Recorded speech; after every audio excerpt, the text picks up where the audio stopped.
Welcome to this week's show for Drawn to Whitetails. I'm Drew Ramage. This is Josh Yancey. It is Tuesday, November 10th. We just climbed out of the tree. As you can tell, it's really foggy this morning. It's rolling in as we're doing our interview here. But we had to get out of the stand early. It wasn't really so much for the fog. We could see pretty good where we were at, but the wind kept swirling and we felt like we were bumping deer, and this spot looks phenomenal. So we're gonna get out. First time we'd been in because we've had nothing but northeast winds, it feels like, all season. Yeah. And we finally had a little switch in the wind, but it still wasn't right for this spot, and we got out of there. But this week we got a great show for you. We're gonna focus on one thing, and that is Paul McBride's hunt in Southern Illinois. Yeah, we got a really special treat for you this week. This week we're gonna go back about a week and go with Paul McBride, one of the Southern Illinois pro staff. We're talking about a deer of a lifetime. Gross score about 193 inches. Just a tremendous whitetail.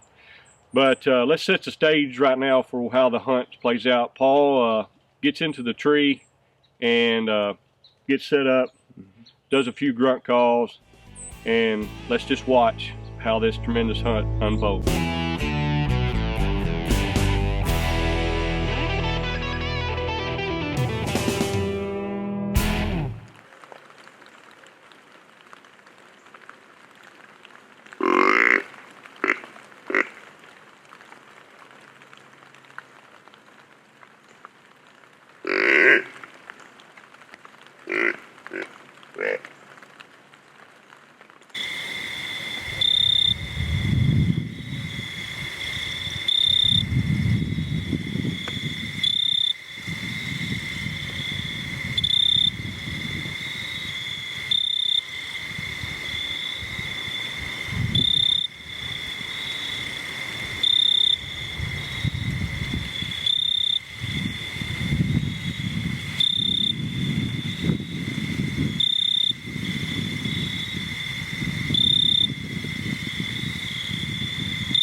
just shot a giant. I don't know if I got it on camera or not. Self-filming, it was kind of hard. I rushed my shot a little bit, and I hit him further back than I wanted. But it's right in the center. I pray to God I can find that deer. That'll be the biggest deer I've ever shot in my life. As you can tell, I'm a little jacked up right now. But, oh man, it's going to be a long night. We're not even going to look for that deer tonight. Right now, I'm kind of sick in my stomach. I know it wasn't a great hit. And I've lost too many good deer over the years. But I've learned a lot from that. And I'm not even going to try to push that deer at all. I'm just going to let him lay overnight. And hopefully, good Lord willing, we'll find that deer tomorrow. I don't know. I don't know if I got it on video or not. I hope I did. But to be honest with you, a deer like that, I don't care. I just hope to find him. Wish us luck.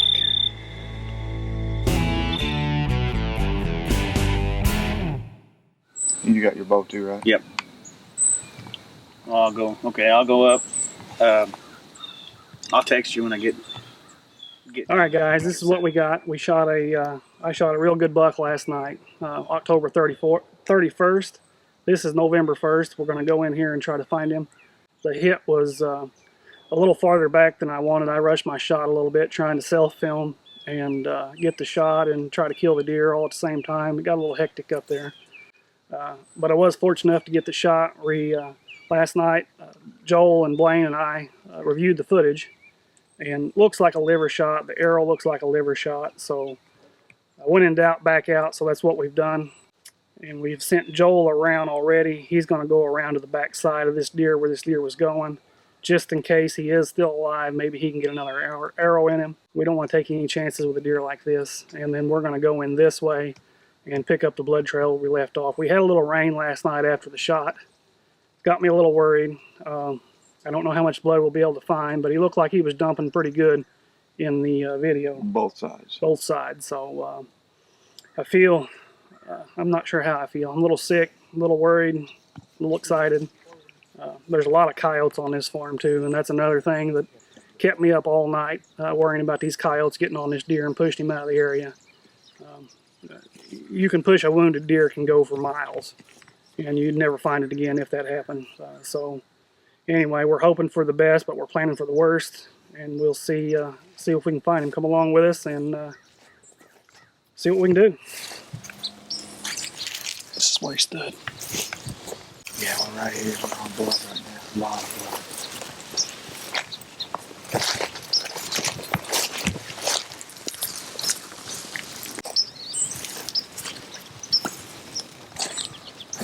I don't die right now for a minute.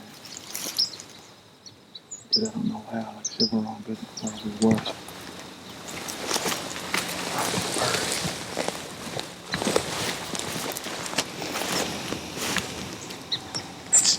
Thank you, Lord. We got him. We got him. He's dead. Oh, thank you, Lord. He's up there in the freaking. Yes. All right, come on. Hang on, give me a minute. Oh, yeah, oh, Lord. Stay right here. I'm going to clean him up. Hang on. I'm going to clean him up. Sweet. Make sure he's dead. He's dead.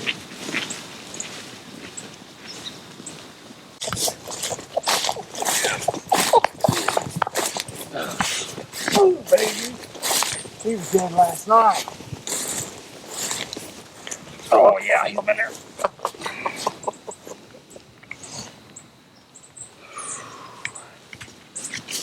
Yeah, definitely got some guts. Good deer.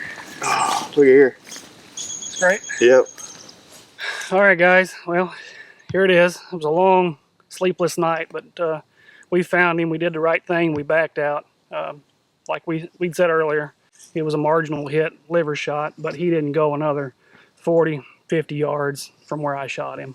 where he walked out of the frame last night on the video. I mean, he is literally in the same trail, just 50 yards. He just laid down here and expired. He's stiff. He's been dead for a while. We probably could have come in here last night and recovered the deer, but with a deer like this, I didn't want to take any chances, so we waited, and here's the result. This deer showed up about a little after 5 last night on Halloween, and I honestly don't know where this deer came from. I have no history with this deer, and it's odd because we have lots of cameras everywhere, and I've been really disappointed this year because we don't have pictures of anything, let alone anything looks like this. So when this deer showed up, I was completely shocked. That's all I can say is, good Lord bless me with this deer, and I'm tickled to death with him. Don't really care what he scores. He's got 20 points that I can count, and the mass is just incredible down here at the bases. The deer of a lifetime for me, for sure. And here he is, and check it out. Check out the hunt on Drawn to Whitetails. It's a semi-live internet show right now. We're hoping to do bigger and better things in the future, and hopefully this will help us out. If I can get this zip tie through, I'm still shaking.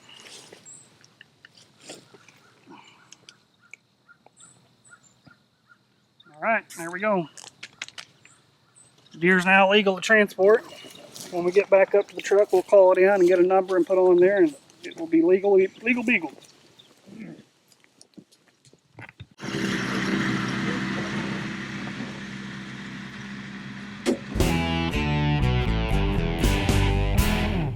What a absolutely outstanding hunt Paul did. He did a great job self-filming, trying to get around that tree and getting the deer in the frame. I know he didn't know if he had it or not, but it turned out to be just a great hunt and an outstanding deer. So congratulations to Paul. Yeah, congratulations, Paul. And yeah, he did an outstanding job for having to maintain his composure. Yeah, on a deer like that, and to self-film and to get that deer. And yeah, it was an awesome hunt. And also, you know, one point I want to bring out about that hunt, Paul knew he hit the deer back, and you can see in the hunt that the deer ran out there about 80 yards and stopped.